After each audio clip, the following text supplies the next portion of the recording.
Olá, educadoras, olá, educadores, sejam bem-vindas e bem-vindos a esse segundo bloco de nossa videoaula sobre planejamento reverso.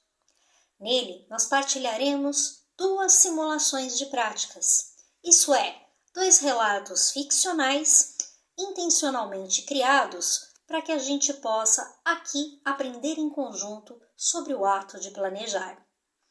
Nossa sugestão é que durante a escuta desses relatos, vocês façam livremente registros, esquemas, tópicos, mapas mentais e o mais importante, que revisitem esses registros e os signifiquem, seja confirmando boas experiências que vocês já possuem com o planejamento, seja marcando inquietações, necessidades de novas buscas, vontade de experimentar outros caminhos. Sugerimos também que esses registros e essas trocas sejam levados para um momento de planejamento conjunto, lá nas nossas comunidades de aprendizagem, que são as nossas escolas. Os relatos que contaremos aqui foram inspirados nas problematizações que trazem os autores Graham Wiggins e Jay McTighe na obra Planejamento para a Compreensão. Então vamos lá conhecer o primeiro deles? Trata-se de uma prática de planejamento na área linguagens e suas tecnologias, no componente língua portuguesa. A nossa personagem é uma professora que avaliou que as obras que chegaram na última edição do Programa Nacional do Livro Didático trouxeram uma forte abordagem do trabalho em área, mas em detrimento de conteúdos específicos que, na avaliação dela, são fundamentais para a formação do leitor literário na escola. Por essa razão, ela decidiu planejar o seu conteúdo anual, tomando por base obras de edições passadas do mesmo programa. E ela também decidiu dar uma corridinha nos conteúdos para que ela desse conta de fazer a cobertura de todas as escolas literárias, trovadorismo, humanismo, arcadismo e assim por diante, ao longo dos 3 bimestres, deixando o 4º bimestre para um exercício de integração em um projeto diário. Bem, vamos pensar um pouquinho sobre essa experiência de planejamento pautada por uma preocupação com a cobertura total de conteúdos, usando uma outra lente, a lente da nossa memória.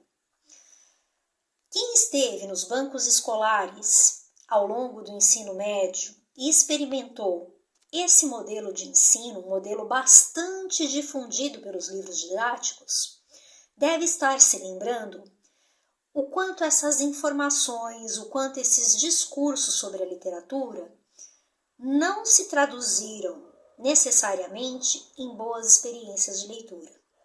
É importante que a gente se pergunte, o que desse movimento de ouvir falar sobre a literatura, de ter contato com informações cronologicamente organizadas, como se faz também no trabalho com uma certa tendência de ensino de história, com uma certa tendência do ensino de filosofia e até das ciências da natureza. O quanto esse movimento, de fato, despertou em nós a compreensão de como a literatura é uma forma potente de conhecimento, porque lida com representação, mas também com construção e experimentação. É um universo em que a gente necessariamente participa pela fruição estética e que, claro, não é o mundo, não se confunde com o mundo, mas em grande medida nos cria ali possibilidades de ressignificar e compreender o mundo. Então vejam, se para nós não foi significativo esse movimento de exposição a muitas e muitas informações, a muitas e muitas sínteses sobre o que era o estilo predominante de uma época, que sentido faria termos hoje, no tempo curricular, aulas dedicadas a essa mesma visão panorâmica, numa cobertura total dos períodos, no lugar de experiências efetivas de leitura, experiências menos que fossem, do ponto de vista quantitativo, mas que fossem mais estruturantes para essa descoberta de como podemos aprender por meio do contato com o literário.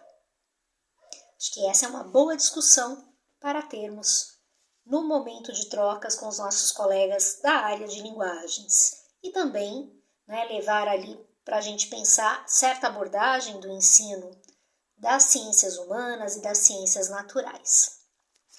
Um segundo exercício de simulação que nós gostaríamos de trazer aqui, aparentemente se contrapõe a esse, mas já estou dando aqui um spoiler analítico.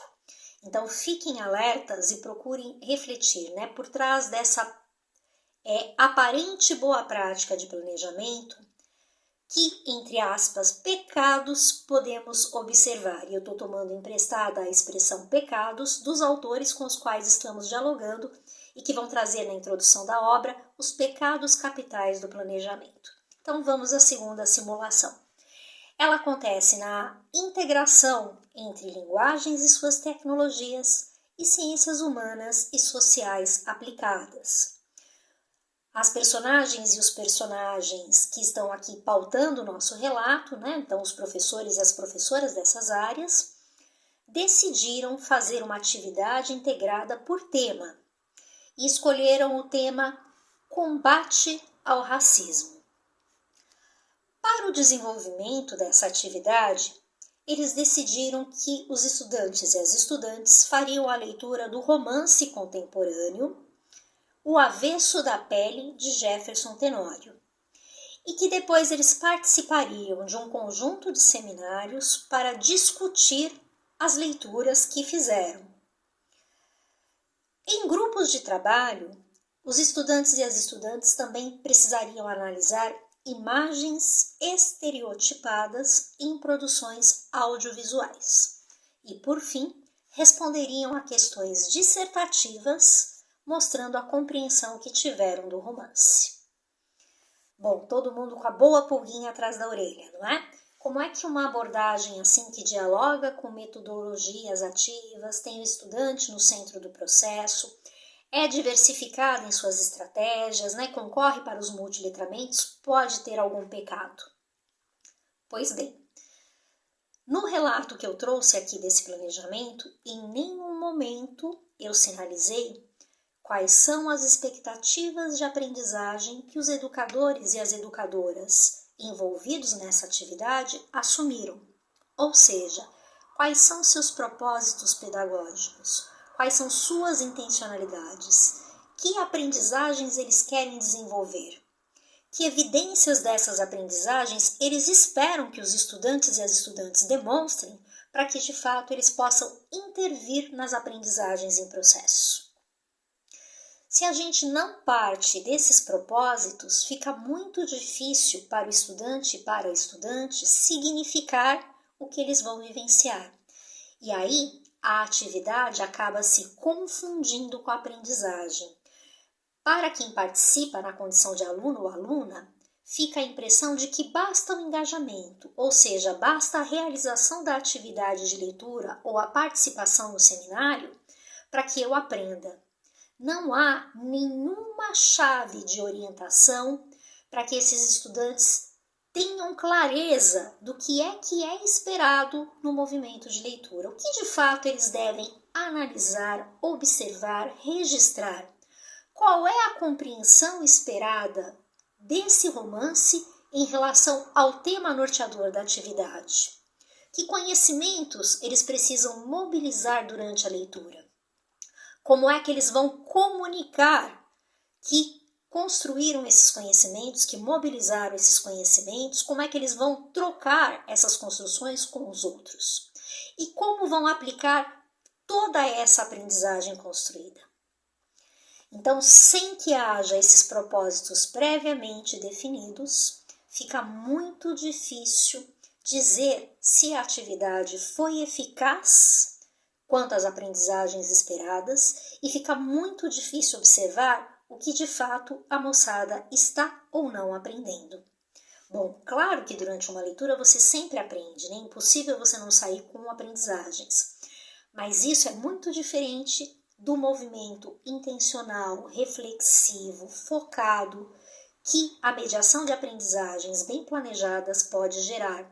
Porque, inclusive, nesse movimento, quando a gente tem clareza dos propósitos e das evidências de aprendizagem, nós podemos criar diferentes estratégias para que todos aprendam e não deixar ninguém fora da possibilidade de avanço. De fato, equalizar aprendizagens, de fato, acompanhar o progresso de todos e todas estudantes.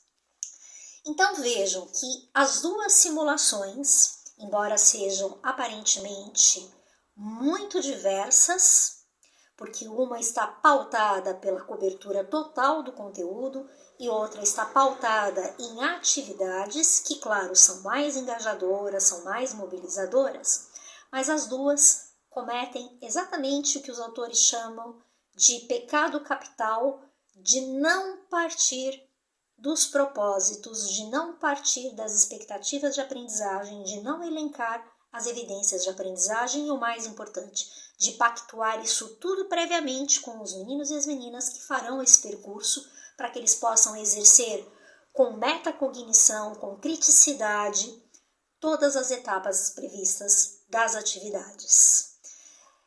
Então, nós ficamos por aqui com essa boa problematização de dois movimentos que nos são muito familiares e na esperança de que cada vez mais a gente acerte a mão na experimentação de propostas de planejamento que concorram aí para buscas mais intencionais do ponto de vista do nosso trabalho, do nosso ofício docente e, em diálogo com isso, concorram também para que os estudantes tenham não só um engajamento, mas um engajamento muito bem orientado do que é que deverão fazer, do que é que poderão aprender, de como poderão se desenvolver, com claras orientações para isso. De forma que, por exemplo, a leitura de um livro não se esgote em si mesmo, como a atividade já gerasse conhecimento por si só.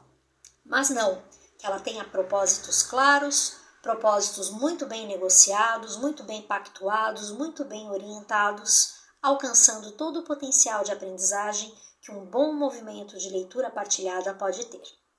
Ficamos por aqui e aguardamos vocês no nosso terceiro bloco dessa discussão sobre planejamento reverso. Até lá!